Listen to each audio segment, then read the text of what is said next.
Dulu untuk juru bicara saya bertugas di belakang layar, mengatur strateginya. Di masa pemerintahan Pak Prabowo ini saya diminta untuk maju ke depan. Tantangannya kalau sekarang ini berarti Tantangan yang lebih spesifik adalah tentu menjaga mulut. program lapor Mas Wapres. Ini kan sangat kontroversi. Lapor Mas Wapres ini sebenarnya memaksimalkan. Ada program namanya Lapor, SP4N Lapor. Sudah dibangun dari masa pemerintahan Pak Jokowi sebenarnya. Jadi masa sebetulnya sudah ada ya? Sudah ada program lapor ini. Karena kan banyak yang iseng juga Mbak, Iya, laporannya betul. Mbak. Ada iseng ya? Banyak. Orang melaporkan tuh macam-macam ya Mbak. Ada yang melaporkan, oh si itu korupsi. Dokumennya apa? Buktinya apa? Ada juga yang punya motif-motif politik untuk mengganggu lawan politiknya. Saya baru menyadari bagaimana lingkungan masyarakat Indonesia tuh ternyata kejam dengan janda Mbak. Lagi ketika di usia yang masih relatif muda, ketika suami saya berpulang itu 2 tahun lebih, doa saya setiap hari adalah saya ingin mati cepat.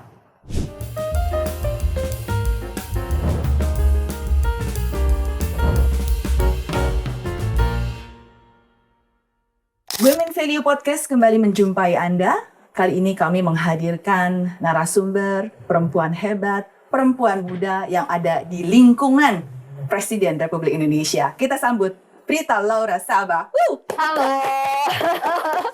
Halo Mas Santi, makasih loh diundang. Saya agak terintimidasi nih mendengar Mbak ngomong. Antara penyiar radio dengan penyiar TV langsung beda jauh nih suaranya.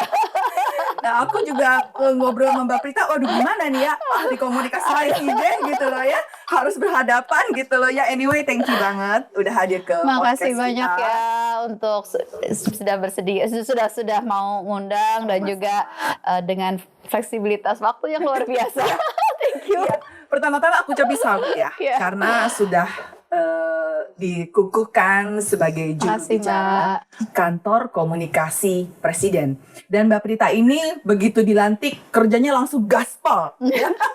Kenapa? Karena begitu kita undang kemarin agak cancel karena waktunya. Kemudian hari ini juga pas DJ-nya kita podcast juga agak mundur. Kenapa? Karena harus ke kantor Wapres gitu loh ya. Jadi luar biasa sekali. Tapi di awal ini kita pengen tahu dong Mbak Prita. Kalau dulu kan kita taunya itu juru bicara presiden. Sekarang ini juru bicara kantor komunikasi presiden. Apa sih sebetulnya juru bicara kantor komunikasi presiden? Ini adalah satu bentuk pembelajaran ya dari bagaimana mengelola komunikasi presiden selama ini. Dulu ketika satu juru bicara saja diminta untuk menguasai begitu banyak hal dengan begitu banyak isu, apalagi sekarang isu sangat dinamis ya dengan hadirnya komunikasi digital, begitu sulit untuk kemudian satu saja menghandle semuanya. Dan sifatnya sebenarnya adalah narasi turunan ya. Jadi apa yang disampaikan presiden, kemudian kami turunkan, kami jelaskan lagi kepada publik. Karena fungsi kami disampaikan oleh Bapak Kepala Kantor Komunikasi Kepresidenan tuh seperti kita harus mengolah air menjadi jernih. Jadi contohnya begini, air ini kan pada dasarnya baik, memberikan kehidupan bagi masyarakat.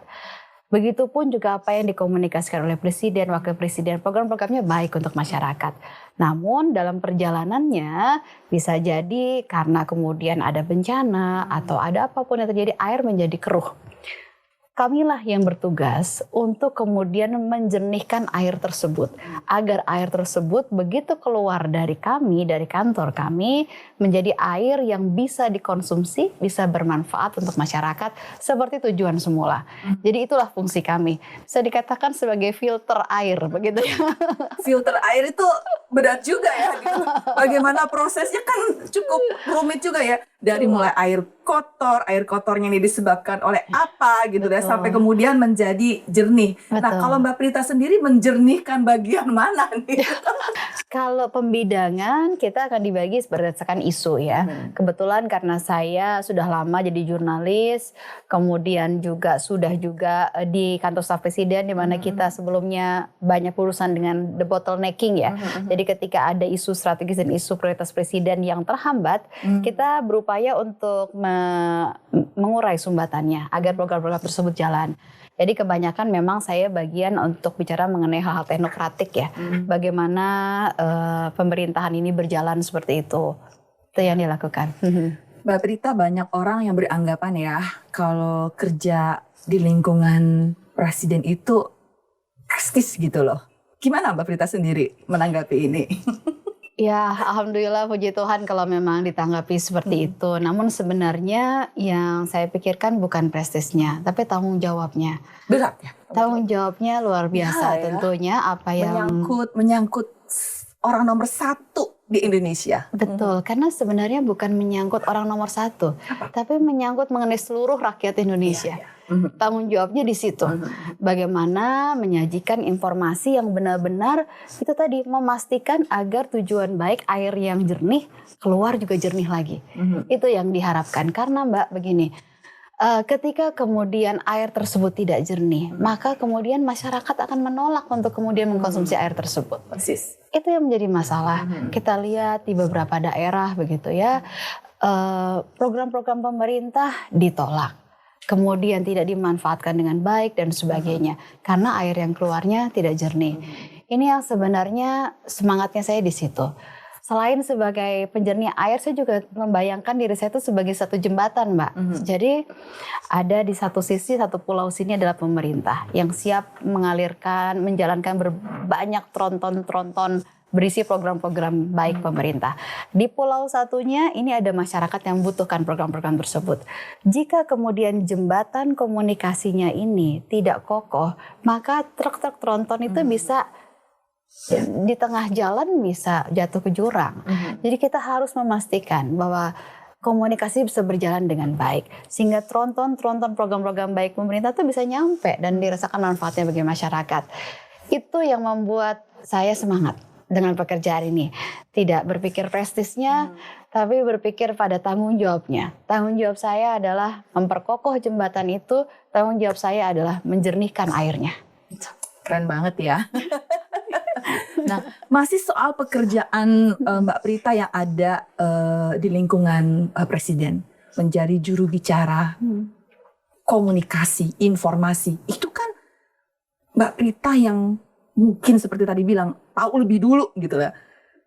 Sebelum ke masyarakat, yang lebih tahu dulu. Sebelum media bahkan. Nah, apakah ada semacam kesepakatan ataupun penandatanganan bahwa Mbak Prita ini ketika masuk di lingkungan presiden harus menjaga rahasia, siap disadap gitu. Dan kemudian privasinya juga mungkin tidak sebebas ketika kita tidak ada di lingkungan presiden. Ada nggak sih fakta integritas gitu, Mbak?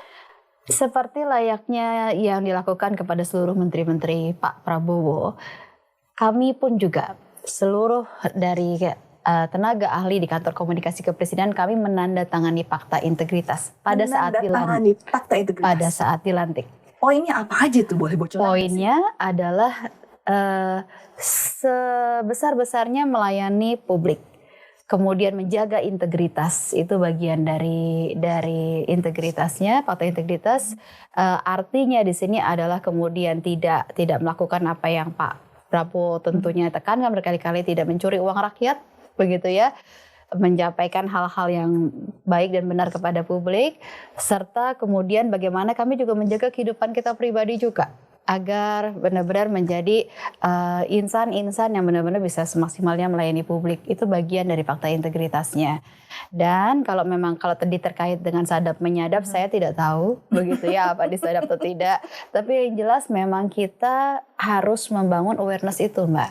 Ketika kita masuk ke dalam dunia digital, berkomunikasi dengan dunia digital, saya mau sampaikan kepada para pemirsa ya dari Women Value ini, mari sadari itu. Mari sadari bahwa kita berhadapan dengan satu teknologi yang publik, yang dimiliki oleh menjadi konsumsi bersama begitu ya.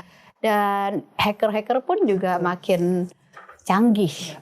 Jadi kita harus memiliki awareness itu. Jangan posting hal-hal yang terkait dengan pribadi.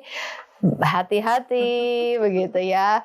Dan kemudian juga kita juga ingatkan agar sosial media terutama ya, para perempuan berhati-hatilah begitu, karena jangan sampai kemudian menjadi sasaran kriminal begitu dengan apa yang kita posting. Oke, jadi memang Mbak Prita udah siap banget dengan integritas itu, sudah ditandatangani itu dan memang menjiwai sekali ya. Sudah. Brandingnya juga ke sana jadinya. Semoga Mbak amanah, ini baru bulan-bulan pertama. Nah, sebelum terjun ke jubir, sebetulnya kan Mbak Prita juga sudah membidangi bidang komunikasi. Iya. Waktu itu kan ketika zamannya Pak Presiden Jokowi, Iya. itu kan Mbak Prita di KSP bidang komunikasi. Iya. Nah, kemudian sekarang di bidang juru bicara. Nah, apakah ada perbedaan yang signifikan dari bidang yang dulu kemudian di bidang yang sekarang?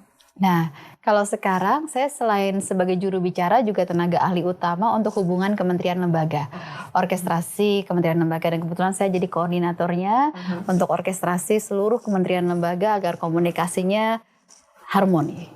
Gitu, itu penting. Dan ketika saya di KSP, saya menjadi tenaga ahli utama untuk komunikasi, khususnya mengelola juru bicara dan juga beberapa strategi komunikasi krisis. Jadi bisa dibilang role-nya kurang lebih sama, namun dulu untuk juru bicara saya bertugas di belakang layar, mengatur strateginya, menyiapkan juru bicaranya. Di masa pemerintahan Pak Prabowo ini saya diminta untuk maju ke depan. Begitu. Jadi tantangannya kalau sekarang ini berarti apa yang lebih spesifik? Tantangan yang lebih spesifik adalah tentu menjaga mulut. Gitu, menjaga mulut, karena begini, kayak contohnya misalnya kita ngobrol begitu ya di WhatsApp, mungkin ngobrolan biasa, saya harus sadari bahwa saat ini saya bicara sebagai seorang juru bicara kantor komunikasi kepresidenan yang bisa di-quote walaupun dalam obrolan-obrolan informal menjadi sesuatu yang, oh ini kata Prita Laura, juru bicara kantor komunikasi kepresidenan. Itu harus masuk dalam kesadaran saya setiap hari ini, Mbak. Jadi bukan suatu hal yang mudah ya, jaga mulut dan jaga jari juga. Iya, pentingnya. Mbak Prita, sebetulnya dulu ketika menjadi presenter dan jurnalis di salah satu TV swasta, Mbak Prita ini banyak fansnya loh ya. Terus kemudian kenapa kok ganti haluan? Jadi waktu itu saya sudah sampai di posisi manajer waktu itu. Dan saya sudah bekerja 15,5 tahun, Mbak, di media yang sama. Dan pada saat itu saya buat kesalahan, dan kemudian ketika saya buat kesalahan malah bos saya, ya sebagai satu bentuk disiplin ada satu hukuman yang diberikan kepada saya, dan bos saya sampaikan, aduh sebenarnya sayang banget nih disiplin ini disampaikan ke kamu, maaf ya kami sampaikan ini ke kamu ya gitu. Saya mau menunjukkan bahwa ini sebuah zona yang sudah nyaman banget. Di media saya yang dulu saya sudah nyaman sekali. Bahkan ketika saya buat kesalahan pun malah bos saya yang minta maaf sama saya karena harus menjatuhkan hukuman itu kepada saya. Nah, di situ saya mulai berpikir, ini zona nyaman yang kalau saya di sini terus saya akan bantet.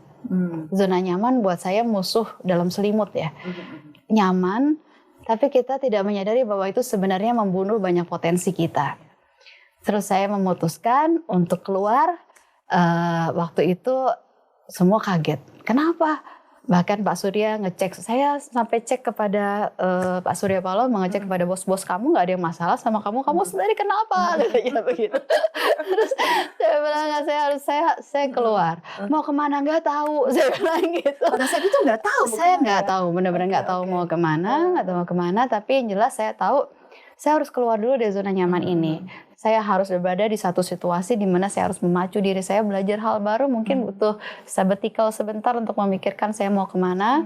Dan disitulah saya mulai bahwa saya ternyata tertarik dengan hal terkait dengan strategi komunikasi, saya tertarik dengan krisis komunikasi, dan saya memang punya sebuah kecintaan ya sama bangsa ini. Jadi ya saya sudah tahu berarti saya urusannya adalah bukan urusan private, Jadi bukan urusan di perusahaan begitu. Jadi urusan tetap berkaitan dengan publik. Itulah kemudian saya belajar dan masuk ke kantor staf presiden, sempat juga membantu Ibu Susi Pujastuti sampai di sini. Jadi ya memang saya mensyukuri waktu itu saya mengambil keputusan ini karena memang nggak mudah waktu itu. Sudah posisi sangat baik, sudah di umur yang juga lumayan, memutuskan untuk keluar dari zona nyaman. Tapi ya itu salah satu keputusan terbaik yang saya lakukan. Hidup Mbak Prita ini penuh dengan challenge ya. Termasuk challenge. Kita perempuan harus siap menerima challenge. Belum lagi challenge-nya nih ya, pemirsa podcast Women Value. Begitu sekarang ini sudah dilantik sebagai juru bicara presiden, isu yang sedang aktual, challenge-nya lagi adalah program lapor Mas Wapres. Ini kan sangat kontroversi, Mbak Prita. Bahkan banyak yang bilang ini digoreng-goreng. Gorengan kan di mana-mana gak sehat ya. Hati-hati Tapi loh, bagaimana bisa gorengan itu? tenggorokan dan juga menambah lemak. Bagi sebagian orang, gorengan itu enak loh. Nah, pertanyaannya, gimana sih juru bicara, tim komunikasi kepresidenan menanggapi kontroversi tentang lapor Mas Wapres ini? Iya, memang kalau kita bicara mengenai tokoh politik, pasti banyak yang berupaya untuk menggoreng. Itu bagian dari tugas kita, harus menghadapi agar keluar jadi air yang jernih ini. Terkait dengan lapor Mas Wapres, kita lihat sebenarnya ada program namanya Lapor, SP4N Lapor. Ya, ini adalah satu program di websitenya lapor.go.id yang sudah dibangun dari masa pemerintahan Pak Jokowi sebenarnya. Jadi masa sebetulnya sudah ada ya? Sudah ada program Lapor ini. Namun program ini adalah untuk sebagai satu bentuk pelayanan publik. Jadi kita bisa menampung berbagai keluhan publik begitu dan kemudian masukan-masukan input dari publik. Ada sistem yang sudah terbangun melibatkan 4 kementerian lembaga. Di sana ada Pan-RB, ada Kemendagri, ada kantor staf presiden, dan kemudian ada Kominfo pada saat itu. Nah, kemudian program ini sudah terkoneksi ke seluruh kementerian lembaga dan sudah juga masuk ke daerah, sudah terkoneksi. Jadi ketika ada laporan, kemudian disalurkan kepada yang benar. Ini adalah kebijakan no wrong door policy.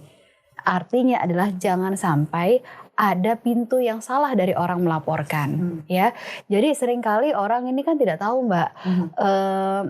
Saya bertemu dengan orang di Aceh di kantor lapor Mas Wapres ini. Sudah 17 kali Mbak kami melaporkan.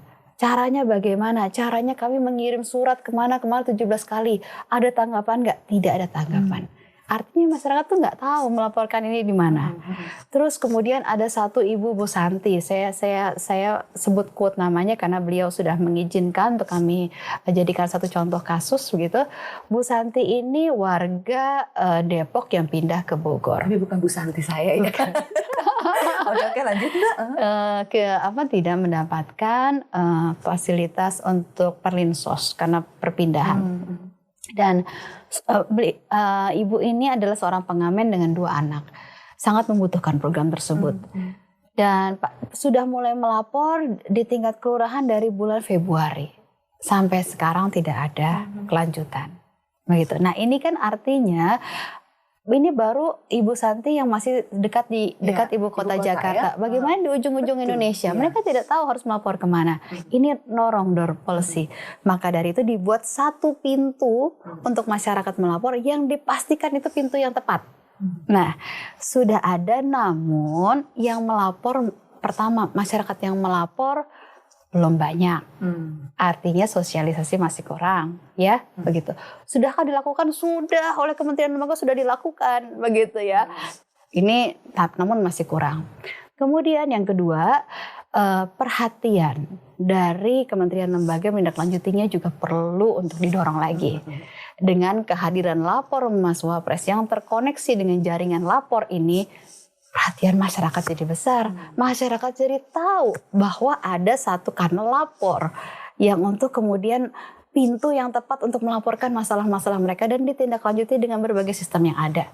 Dan kemudian perhatian dari kementerian lembaga yang terkait dengan laporan tersebut, karena ini terkait dengan Mas Wapres, jadi perhatiannya juga jadi lebih besar. Jadi ini kami katakan lapor Mas Wapres ini sebenarnya memaksimalkan, kata-kata itu memaksimalkan proses pelayanan publik lapor yang sudah ada. Itu dia. Tapi ada anggapan juga nih ya Mbak Prita. Benar nggak sih ditindaklanjuti gitu ya? Karena kan yang masuk itu mungkin saja ribuan gitu loh ya. Nah, gimana memastikan masyarakat bahwa memang laporan yang disampaikan oleh masyarakat ke lapor Mas Wapres ini betul-betul ditindaklanjuti? Ya, 2 minggu lalu ada 20 masyarakat yang langsung Mas Wapres berikan begitu ya, atensi, sudah benar-benar menerima laporan, tindak lanjut dari laporan mereka. Hari ini sebenarnya Mbak, kenapa saya terlambat, saya dipanggil juga ke sana, ada juga penyerahan lagi. Ya, cuman saya nggak sebut namanya karena ini lagi proses dikeluarkan ya pemberitaannya. Namun lagi-lagi hal itu disampaikan, kita harus menjaga kerahasiaan dari para pelapor itu sendiri ya. Nah, hal-hal tersebut ada dan juga Mas Wapres menyampaikan bahwa yang berikut-berikutnya akan ada lagi. Gitu ya. Satu bukti, satu contoh bahwa masyarakat ada sebuah kanal untuk melaporkan masalah-masalah mereka. Dan juga sekaligus sebagai tepuk tangan penyemangat gitu. Ayo semangat kepada kementerian lembaga lain untuk kemudian ayo perhatian dengan laporan masyarakat, tindak lanjuti. Jadi wake up call ini terus disuarakan nanti ke depan juga. Nanti Mbak bisa lihat, kemudian juga para pemirsa juga nanti bisa melihat. Kami akan sampaikan tindak lanjutnya dari apa yang masuk ke lapor Mas Wapres. Oke, jadi terus memastikan bahwa ini memang ditindaklanjuti ya Mbak. Betul. Dan bukan hanya lapor Mas Wapres, yang masuk ke kanal lapor itu pun juga ditindaklanjuti. Jadi prosesnya itu ada, saya lihat catatan saya dulu ya. Oke, silakan. Ada 14, jadi 3 hari itu waktu untuk verifikasi, kemudian verifikasi untuk merespon karena kan banyak yang iseng juga Mbak, laporannya betul. Mbak. Ada iseng ya? Banyak banget yang iseng gitu ya. Kemudian juga setelah itu masuk ke 14 hari untuk penanganan kasus yang berkadar pengawasan ringan. Dan kemudian masuk 60 hari bagi yang berkadar pengawasan berat. Dan masyarakat juga kami ingatkan ada juga laporan-laporan yang tidak bisa ditindaklanjuti Mbak. Misalnya? Laporan yang tidak disertai dokumen. Kan motif orang melaporkan tuh macam-macam ya Mbak. Ada yang melaporkan, oh si itu korupsi. Dokumennya apa? Buktinya apa? Gitu ya. Ada juga yang punya motif-motif politik untuk menurunkan, mengganggu lawan politiknya. Begitu. Tidak bisa ditindaklanjuti. Ada juga urusan rumah tangga tidak bisa ditindaklanjuti. Ada juga urusan rumah tangga ya? Ada juga. Kemudian saya sudah jual tanah, bukti jual tanahnya mana? Tidak ada daftar tanah. Nah ini dokumen-dokumen tidak ada. Jadi bagi masyarakat yang mau melapor, tolong sertai dengan dokumen agar pelaporannya bisa ditindaklanjuti. Yang kedua Mbak, seringkali masyarakat ini melaporkan di berbagai yang ada. Gitu, sudah melapor di kanal lapor, di lapor.go.id, lapor lagi di lapor Mas Wapres. Nah, jika puas di sana ke sini semuanya ya. Nah, jika kasusnya sedang berjalan, kami hanya bisa monitoring. Monitoring kasusnya sampai mana, begitu. Belum tidak bisa diinterupsi di tengah, begitu. Tadi kan ada dokumentasi ya Mbak Prita. Itu minimal dokumentasinya apa aja sih? Kalau misalnya memang laporan kita itu bisa ditindaklanjuti? Tergantung laporannya. Ya, contoh misalnya kalau banyak yang melaporkan soal tanah, tentunya perlu ada dokumen-dokumen jual beli tanah, dokumen historis bahwa tanah tersebut milik mereka yang sudah terdaftar dan sebagainya, begitu. Nah, hal-hal seperti itu harus dilengkapi. Oke, thank you banget penjelasannya biar yang menyaksikan podcast ini bisa paham banget ya. Oke, back to aktivitas Mbak Prita yang memang ada di kantor komunikasi presiden. Kantor komunikasi presiden itu dari 6, 2 perempuan. Mungkin bisa dibilang male dominated industry atau pekerjaan yang memang didominasi oleh laki-laki. Merasa begitu nggak sih Mbak, dan harus gimana sih? Iya, memang kalau dari tim banyak laki-laki ya memang ya di tim juru bicara, namun di tim kantor komunikasi kepresidenan sendiri cukup balance ya. Memang kalau di pemerintahan juga angka partisipasi pejabat wanita perempuan ini makin naik begitu ya. Memang kalau bicara mengenai male dominated ya masih dirasakan terkait dengan hal itu, tapi ruang untuk perempuan bergerak ini masih terus terbuka. Okay. Kalau untuk senioritas gitu lah ya, di lingkungan presiden orang-orang kan taunya banyak yang senior ya. Kemudian yang mudanya nggak terlalu banyak. Ada nggak sih ageism gitu ya, atau mungkin yang muda ini kemudian dinilai tidak capable, dipandang sebelah mata. Nah kemudian bagaimana nih yang muda-muda ini menunjukkan bahwa mereka itu capable gitu loh untuk di posisi-posisi yang memang ditugaskan oleh presiden. Iya, terkait dengan hal itu ada dua hal ya Mbak yang harus kita lakukan. Pertama, memang capability itu dibuktikan. Mau nggak mau tidak bisa hanya bicara. Seringkali jangan sampai terjebak kepada ide-ide besar, namun tidak doable, ya. Ini yang seringkali kita harus belajar.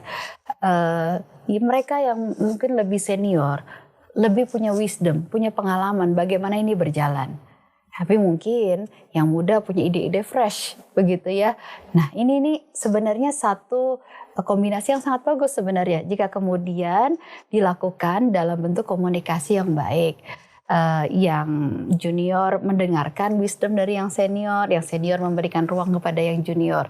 Jika kemudian ini bisa berjalan dengan sangat baik, itu enak banget. Karena memang kalau kita kenal dengan culture unggah-ungguh ya Mbak ya, itu penting memang, penting begitu ya. Itu tetap penting ya. bagi yang kemudian lebih junior, bagaimana kita menjaga unggah-ungguh gitu kepada yang para senior, walaupun mungkin posisinya lebih strategis, unggah-ungguh itu tetap penting sebagai seseorang yang sudah punya pengalaman lebih begitu dari kita. Mungkin untuk pemirsa yang menyaksikan Women Value Podcast ini yang masih muda-muda nih, supaya mereka pede dan dianggap, divalidasi bahwa mereka itu memang layak, mungkin Mbak Prita bisa kasih tips buat mereka. Ya, kita memang harus membuktikan ya bahwa kita memiliki sebuah kapabilitas. Namun kapabilitas saja tidak akan berbicara jika kita tidak memiliki perilaku yang juga sopan dan kemudian menghargai. Penting sekali perilaku yang menghargai ini untuk menjadi satu jembatan untuk kita bekerja bersama dengan yang lebih senior. Oke. Lagi-lagi tantangannya perempuan. Kita jadi sekarang ngobrolin perempuan nih. Swing mood.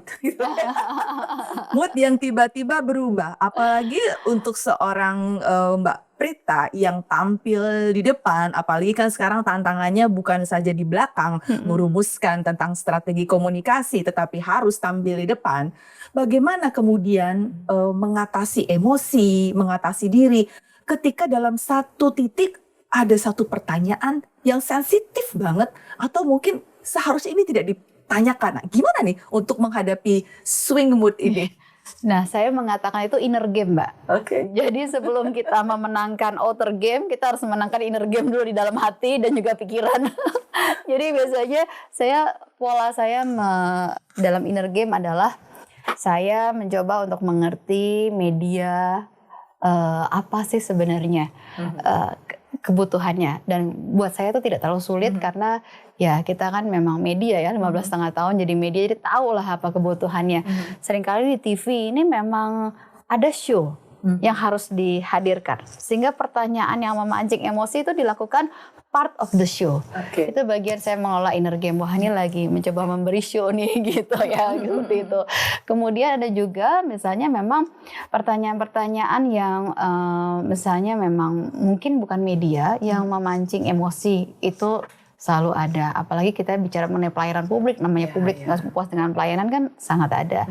Lagi-lagi itu inner game, Mbak. Inner game-nya adalah bagaimana kita, kalau saya pribadi mencoba menemukan kegelisahannya apa sih sebenarnya. Seperti contoh masyarakat waktu lagi di Magelang ya, di Magelang masyarakat pengamat mengkhawatirkan militerisasi begitu ya. Nah, saya coba untuk mengetahui apa sih sebenarnya kegelisahannya dari mereka yang menyuarakan seperti itu. Sehingga kemudian saya sampaikan begini, Pak Prabowo mengambil cara terbaik, hal-hal terbaik dari berbagai cara. Ketika pertama kali mengundang menteri-menteri yang ada, pertama kali mengundang dilakukan di rumah. Artinya apa? Ini bicara welcoming dengan kekeluargaan. Ya. Dan kedua, ketika menyamakan visi dan misi gerak langkah dengan cara militer. Artinya apa? Karena memang cara militer ini adalah cara yang dianggap baik untuk menyamakan gerak langkah. Balik kiri, hadap kanan, bareng serempak. Begitu kan? Nggak ada yang antar dulu, mau ngopi dulu, mau apa dulu, nggak kan? Serempak begitu. Hal-hal ini yang jawaban-jawaban ini saya berhasil temukan adalah maksudnya ungkapkan juga karena ya kan membaca kegelisahannya sebenarnya apa sih di balik kata-kata pedas, di balik kemarahan sebenarnya ada kegelisahan apa sih? Ada kecintaan sama Indonesia, ada kekhawatiran karena berasal dari kecintaan sama Indonesia, ada kepedulian sama Indonesia, begitu kan? Jadi menemukan the same common ground, apa dasar kegelisahan itu bagian dari inner game-nya saya, Mbak. Oke.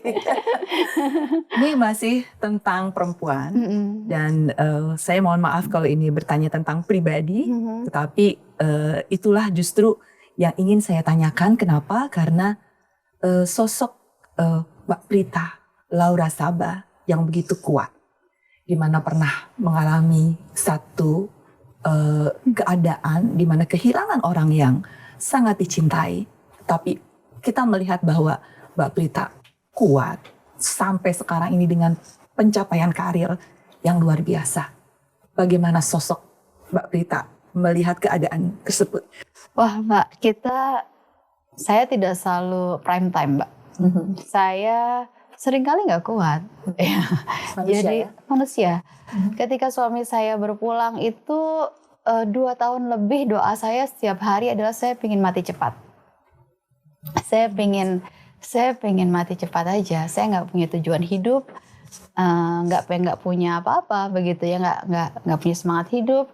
Melihat hidup tuh ya flat aja begitu. Saya cuma berdoa sama Tuhan tiap kali saya pengen mati cepat, saya mikir mati cepat. Begitu kehilangan. Sampai begitu, sampai saya tuh sengaja beli asuransi yang cukup besar untuk asuransi jiwa ya, supaya kalau kemudian doa saya dikabulkan, saya mati cepat, bapak ibu saya bisa tercover dengan nilai asuransi itu hidupnya, begitu. Sampai seperti itu. Saya nggak ada anak, nggak ada suami, terus buat apa? Begitu kan, saya pikir. Namun di dalam proses itu, saya berusaha untuk jujur dengan diri saya sendiri dan juga dengan Tuhan, Mbak. Karena ketika saya denial, I'm okay gitu ya. Saya orangnya seringkali bilang move on ya, kuat, saya kuat. Seringkali kita menipu diri kita sendiri, Mbak, bahwa sebenarnya kita saat itu sedang memang tidak kuat, begitu. Dan kita harus menyadari diri kita. Dan saya membiarkan saya dengan keinginan saya ingin mati cepat, karena memang saya ada di proses lagi di stage itu, iya. Dan di sana saya bersyukur banget. Di sana saya jujur dengan diri saya sendiri, saya jujur juga dengan Tuhan. Saya sempat marah sama Tuhan kenapa gitu ya, diambil begitu cepat, saya ditinggalkan tanpa siapa-siapa, mendadak, dan semua hal lainnya gitu. Saya sedih, saya marah dan sebagainya. Nah, namun di titik saya jujur sama Tuhan dan jujur sama diri saya sendiri, saya menemukan siapa Tuhan yang sebenarnya. Siapa Tuhan, sosok Tuhan itu seperti apa. Dan pengenalan saya kepada Tuhan itu membuat saya jalan lebih kokoh. Karena saya tahu saya berjalan dengan siapa. Kita nggak selalu prime time, Mbak. Kita nggak selalu membuat keputusan yang benar. Seringkali bikin salah. Tapi on top of that, di atas itu semua, ada sosok yang dengan setia berjalan bersama dengan kita.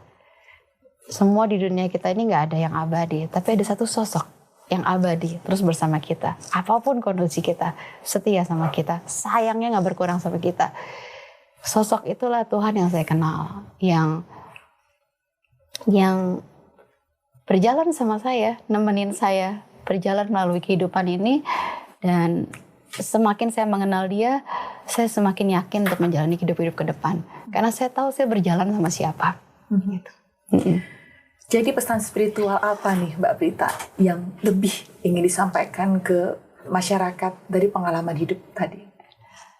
Saya dalam pengalaman hidup saya mengenal Tuhan itu jadi kunci kekuatan kita. Kita seringkali keadaan-keadaan kehidupan mengecewakan kita, menyakitkan, terjadi dalam kehidupan kita sebagai wanita. Apalagi kita kan feeling ya. Semuanya perasaan. Semua perasaan. Itu sesuatu hal yang akan terjadi dalam hidup kita. Membuat keputusan-keputusan yang salah, yes, kita sebagai manusia, kita sering membuat keputusan-keputusan yang salah. Tapi di atas itu semua, ada sosok tadi yang berjalan bersama dengan kita. Dan seringkali pengetahuan kita akan Tuhan yang terbatas membuat kita jadi berjarak dengan Dia. Padahal Tuhan adalah seseorang sosok ya, maksud saya bukan seseorang sosok yang bisa kita bawa kemanapun kita pergi. Kita perlu untuk mengenal Dia untuk membuat kita bisa kokoh berjalan menjalani kehidupan ini. Itu yang saya rasakan. Satu lagi boleh nggak Mbak? Silakan, saya mau sampaikan sesuatu ya Mbak. Saya baru menyadari bagaimana society, lingkungan masyarakat Indonesia tuh ternyata kejam dengan janda Mbak. Negatif banget ya Mbak. Apalagi ketika menjanda di usia yang masih relatif muda, memiliki mungkin penampilan yang Good looking. menarik begitu ya. Dunia nggak ramah untuk janda. Dari lagu-lagu aja Mbak, lagu-lagu dangdut. Kemudian dari bercandaan-bercandaan. Dari janda kembang nih, janda kembang. Dari tulisan di belakang truk. Dari meme dan dari bercandaan WhatsApp atau apapun. Saya mengalami banyak sekali, Mbak. Dan yang saya lihat ucapan-ucapan verbal atau apapun itu ya, kadang pandangan mata atau apa bercandaan seperti itu datang dari orang-orang yang baik. Mereka tidak berniat untuk melukai. Namun kemudian saya pikirkan, saya sempat sakit hati ya. Kenapa sih di saat saya sedang berjuang, janda itu kan seorang pejuang Mbak. Walaupun itu karena dia suaminya meninggal atau karena ya situasi membuat dia berpisah dengan suaminya. Kita sedang berjuang untuk hidup sendiri, begitu. Kenapa di tengah situasi yang sulit seperti itu bagi seorang janda, society, masyarakat tidak memberikan sebuah support system? Malah kemudian dengan berbagai hal itu kok malah membuat seorang janda ini jadi lebih sulit untuk survive. Nah, di situ kemudian saya melihat bahwa ini bukan masalah jahat atau tidak jahat. Ini masalah sadar tidak sadar. Dulu sebelum saya menjanda, saya nggak sadar juga Mbak, sama Mbak, bahwa itu adalah sesuatu hal yang ternyata menyakitkan. Iya. Tapi ternyata setelah saya mengalami, saya sadar. Maka dari itu saya mau sampaikan juga pada publik dan juga wanita-wanita, itu kan women value ya. Mungkin ada wanita-wanita yang sama seperti saya saat ini. Mari kita bersuara, menyampaikan bahwa itu adalah hal yang menyakitkan untuk saya. Sehingga bukan untuk menyakiti kembali, tapi untuk membuat masyarakat menyadari bahwa ini adalah hal yang menyakitkan untuk orang lain. Begitu Mbak. Baik, terakhir Mbak Prita, dari cerita-cerita Mbak Prita, baik dalam karir maupun spiritual, terakhir yang ingin kami dengarkan adalah bagaimana sih untuk menjadi seorang perempuan yang bernilai dan juga menjadi seorang perempuan yang tangguh. Saya banyak mendengar ya Mbak ya, dari orang bahwa ketika suami saya berpulang, ini perempuan biasanya lebih kuat, kamu kuat ya Lu ya, perempuan biasanya lebih kuat kok daripada laki-laki. Saya banyak mendengar itu. Saya melihat karena memang perempuan ini feelingnya, perasaannya, itu membuat kita menjadi lebih lebih kaya dalam memaknai kehidupan. Kita pun jadi lebih kreatif dalam membangun kehidupan kita sendiri.